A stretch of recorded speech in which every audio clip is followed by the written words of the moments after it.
మహబూబాబాద్ జిల్లా కేంద్రంలో RTC bus డిపోలో ప్రమాదరహిత వారోత్సవాలు డీఎస్పీ తిరుపతిలో ప్రారంభించారు. ఈ సందర్భంగా మాట్లాడుతూ మద్యం సేవించి సెల్ ఫోన్లు మాట్లాడుతూ వాహనాలు నడపరాదన్నారు.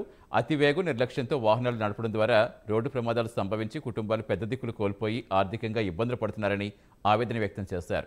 ఆర్టీసీ డిపోలు ప్రమాదరహిత డిపోలుగా తీర్చిదిద్దేందుకు ప్రతి ఉద్యోగి కృషి చేయాలని కోరారు. అనంతరం ప్రమాదరహిత కార్యక్రమాలపై ఆర్టీసీ రూపొందించిన కరపత్రాలు డీఎస్పీ ఆవిష్కరించారు.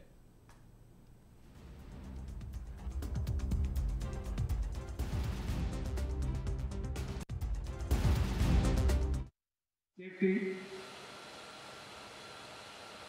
ఏ డ్రైవర్ కానీ ఏ వ్యక్తి కానీ కావాలని ఎవరు యాక్సిడెంట్ చేయరు.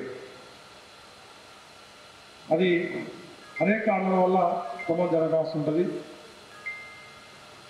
కానీ మనం కొంతవరకు దాని ప్రమాదాన్ని నివారించవచ్చు. అంటే మానవ తప్పిదాన్ని ఉంటే దాన్ని నివారించవచ్చు.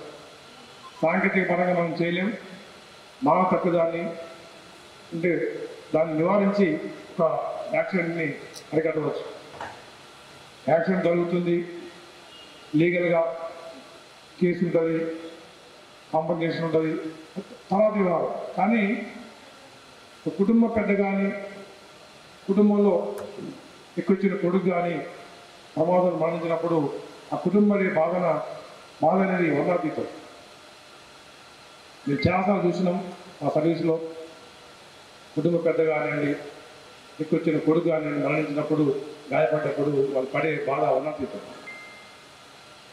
అటువంటి పగ అనేది, అటువంటి కష్టం అనేది పగలు కూడా రాకూడదు. ముఖ్యంగా ఏంటంటే సెల్ ఫోన్ డ్రైవింగ్ అనేది కామన్ అయిపోయింది. మీరు కాదు, నేను అందరూ కూడా.